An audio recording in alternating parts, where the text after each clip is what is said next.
man, that dude was like darting in, boom, boom, boom. I was like, yeah. But you kept lighting him up. Yeah, afterwards. Yeah, but I'm talking about, but the beginning, I had to figure him out. Yeah. And even when I was figuring him out, I still was getting caught a little bit, you know. It was a puzzle to try to solve. Yeah. You gotta stay. I had to stay focused. I had to stay focused. I'm not, 100% confident. I just know, the caliber of fighter that Errol is. Just like I know the caliber fighter of Tim. I think both of them have taken a lot of damage in their career so far, but I just think, Errol skill-wise, just edge. Beating him better than Crawford did. Is that also the mentality in your mind as well?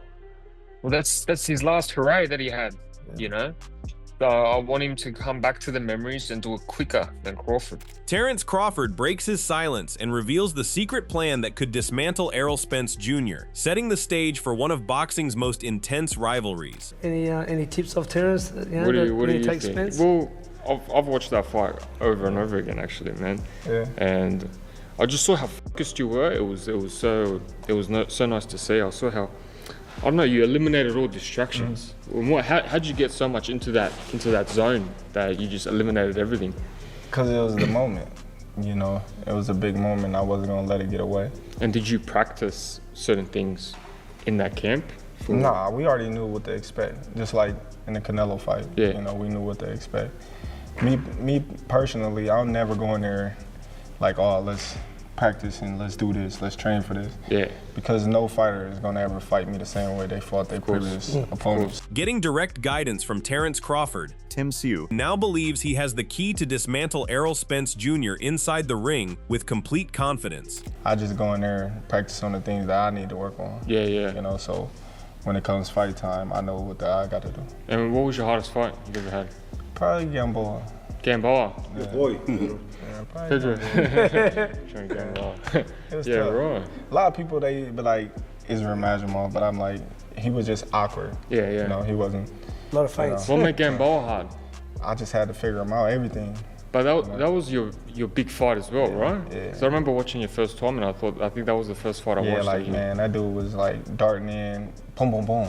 I was like, yeah. But you kept lighting him up. Yeah, afterwards. Yeah, I'm talking about, but the beginning, I had to figure him out. Yeah. The advice for Tim from Crawford is simple. Do not become overconfident inside the ring, or you risk getting caught and punished. Me getting overconfident, walked into a shot. Yeah. I didn't see, and I paid for it. Yeah. When was that? Like later in the rounds? In the 9th round. Oh, 9th round. Yeah. And then you stopped him after. Yeah. Yeah, right. I got to rewatch it. Yeah, it's a good fight. Yeah. Because because I was big with amateurs, so I knew Gamboa really well. Yeah. And sort of knew Terence, but like I knew Gamboa more, just being honest, because he was that Cuban gold medalist, and then Terence, that was like, wow, this guy is the truth. Yeah. That was a good fight. Yeah. On the other hand, Tim is boosting his confidence, claiming he is coming to take Spence's heart and believes his comeback will force retirement. The biggest thing for me is to test his heart. How bad does he want it? When you've been there, done that in the sport, it's sort of like, do I need to do this? Do I need to keep on going? That's what I want to test when he starts talking to himself. Yeah. Do you think his heart, he can question it? You will make him question himself in there. Well, that's what I'm going for. Yeah. If you take the heart away from him, then he's gone. And if Tim's warning was not enough, Robert Garcia has spilled the beans, insisting Spence no longer feels strong enough to compete at this level. I think he doesn't know what he's got left.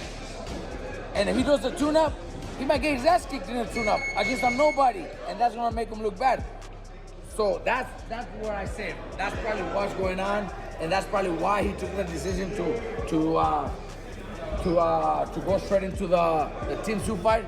Maybe because he doesn't want to risk the tune-up fight and lose for what, a couple $100,000. He's gonna go in there for a couple $1 million and There's take no a risk. losing in that. And he could win. It's 50-50. Yeah, and if he's fresh and he's good, then he could win. Because Tim Tszyu is also kind of in that direction where he looked good. I like the way he fought. Yeah. He did good counters, good combinations. Garcia's suggestion is simple. After a long layoff, Spence should have taken a tune-up fight, but instead, he is choosing Tim for a big money bout. He also highlights that Spence has made poor decisions in life, pointing to issues like drug use, a serious car accident, and drinking, which he believes have affected his career. Garcia even references the Crawford fight, saying Spence was not at his best and did not look like the fighter fans once knew. In his view, the performance showed clear decline, and many struggled to believe they were watching the same elite champion from before. I'm not saying Tim is finished, but if Errol Spence has nothing left, then he's gonna get, then Tim Tszyu gonna beat him. But if he has something left, then he could win. Exactly. Then he could win. So it's not like the headline said. But he's not. But he doesn't want to take a chance in a tune-up fight because he could get his ass kicked in a tune-up fight. But he never took tune-up, Trevor. It's not. What the? When was he retired? What do you mean he never took tune-up fights? They offered him different fights, and he always said, "I want the biggest fights out there. I'm not interested in middle fights, little small fights." I'm not saying he did. But I'm just saying, right now he's been retired. He never retired before. So why would he need a tune-up fight? Inactivity, not fighting. He always fought. Yeah, but he didn't fight every month. No, he hasn't fought in what, 3 or 4 years. The car accident has especially affected Spence's speech pattern and overall communication, something Sean Zittel believes is clearly noticeable. He pointed this out during analysis, noting that several fighters in the sport have gone through serious personal struggles, yet still managed to succeed at the highest level. In his view, this raises questions about how much these issues truly impact performance inside the ring. Zittel emphasizes the unpredictability of such factors, suggesting it is difficult to measure whether they will significantly affect Spence's ability when it matters most. Despite concerns, he leaves the debate open on whether these challenges will define the outcome of his future fights. Spence heading into this fight. I think something about his speech, and people say he's always had that Texas drawl. After the car accident, he had to get different teeth put in. And he said that affected his speech too. And I'm reminded of fighters like James Toney, who even when their speech wasn't quite the same at cruiserweight that it was at middleweight or super middleweight, he was still whooping and still beating Vasily Jirov and knocking out Evander Holyfield. But you notice the difference in his speech pattern. And with Spence, that's something I picked up on. Other people that I talk to don't seem to pick up on it the way I do. They say, hey, he's Spence. He's always talk chill and everything. On the other hand, Sean Porter reveals that the speech concerns have not reached the level many are suggesting, and from his personal meetings, he does not feel anything seriously wrong. In his view, Spence still carries himself like the same fighter, and there is no clear sign of major decline. Porter believes the criticism is being overstated, and that fans may be surprised on fight night. He expects a strong version of Spence to show up, similar to the classic performances that once defined his rise in boxing. For him, the narrative of a fading champion does not match what he has seen up close. Saying that to say, I think that this dude will perform the way we've seen him perform before that fight that he had with Terence Crawford. We understand what that fight was, and I think that classic Errol Spence wanting to go over to Australia to beat Tim in his own land, his own city, in Australia, his country, whatever the case may be, is one would refer to that as being ballsy, but it's Errol Spence. That's just who he is. Sean also stresses that fans need to recognize what Spence has contributed to boxing over the years, highlighting his dominance and impact at the highest level of the sport. In his opinion, too many people are quick to doubt him based on recent talk, while ignoring the quality and experience he still brings into the ring. He believes Spence has enough skill and ring IQ to handle Tim when it matters most. Despite the questions surrounding form and timing, Sean remains confident that Spence can prove the critics wrong and secure a strong victory, showing that he still belongs among the elite fighters in boxing today. I'm inclined to believe that Errol Spence beats Tim Tszyu because I feel like there were prior to a fight with Terence Crawford, I feel like he would have beat Tim Tszyu, and I think that, to me, I don't believe that much has changed in that amount of time. He has taken a tremendous amount of time off. He says that he just was waiting on that itch to come. He did tell me that he felt like, he did consider retirement at one point. He done a lot, and people don't realize this. The dude had done a lot. We all have. We've done so much more than y'all realize. Adding to the mix, Tim Bradley believes Spence has evolved, and his eyes show that change clearly. In his view, the long layoff may have actually helped Spence recover both physically and mentally, giving him time to reset after a tough stretch in his career. Bradley feels that instead of fading, Spence now looks refreshed and more focused than before. He points out that fighters often return stronger after proper rest, and he sees signs of that in Spence's current condition. With renewed energy and experience still on his side, Bradley believes Spence is entering this fight with a better version of himself and looks fully prepared to deliver a strong performance once the bell rings. Yeah, Errol Spence is back. He back. He ain't the big fish no more. Nah, not the big fish no more, man. But you know, the one thing that I'm looking at and I analyze him and I'm looking at is I'm like, his ass do look better. The buck ain't like cross, you know what I'm saying? The buck ain't low like that either, you know, like I'm like, man, this motherfucker high before he fight. What the hell going on with Errol Spence, right? So, you know, his eyes look better. It looked like the rest was good for his body. You know, when you training since you a little boy, man, early, and you train all them years, man, and having that time off, man, I'm pretty sure it done wonders for his damn body. Urging people not to dismiss him, Tim's message to critics is clear. Do not underestimate what he is capable of doing inside the ring. He believes many are focusing too much on outside opinions while ignoring the confidence and preparation he brings into this fight. According to Tim, nobody understands his abilities better than he does, and he knows exactly what kind of battle awaits him. That self-belief continues to drive his mindset as the matchup approaches. While doubts remain from some fans and analysts, Tim insists he is fully aware of the challenge in front of him and is prepared to prove that he belongs among the very best on fight night. But I'll tell you this, I ain't gonna never doubt a motherfucker that get thrown out of a car going 175 miles an hour, whatever how the speed was, man, and came out of that joint with a scratch, man.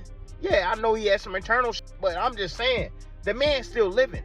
There's a reason why. This dude is a miracle. Yeah, Errol Spence is a walking miracle, man. You know what I mean? So I ain't gonna doubt nobody strong like that. On the other hand, you know, he's a little older, 30, I think 35, 36 years old. He got the perfect style if everything is all right. Everybody asking me, oh, what do you think about Roy Jones? Roy Jones ain't gonna make no damn difference. I mean, it don't matter, man. Or Errol Spence, he's one of those fighters that know how to fight. He know how to fight.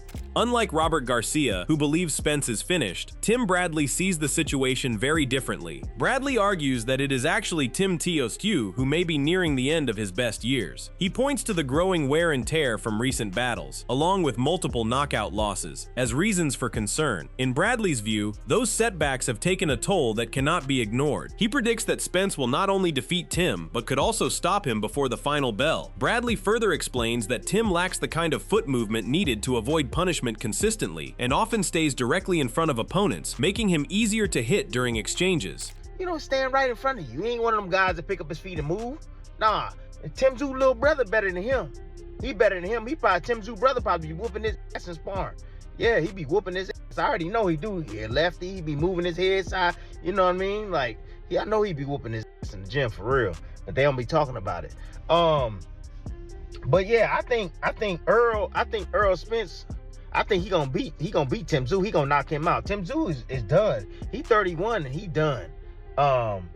Too much wear and tear. He got his ass knocked out a couple of times. You know, mentally, he seemed like he's strong mentally, right? And he wanted, but his body is not responding, you know, like it should be. Taking a different view, Keith Thurman believes the layoff could actually work in Spence's favor rather than against him. He argues that time away from competition has given Spence a chance to recover, refocus, and return with a fresh mindset. In Thurman's opinion, the key question is not how long Spence has been inactive, but how seriously he has prepared during that period. He believes Spence understands what is at stake and will enter the ring fully ready for the challenge ahead. That is why Keith remains cautious about writing him off, insisting that a motivated and well-prepared Spence is still a dangerous fighter for anyone to face. Yeah, I think a lot of people see it as a 50-50. Both fighters been through a lot.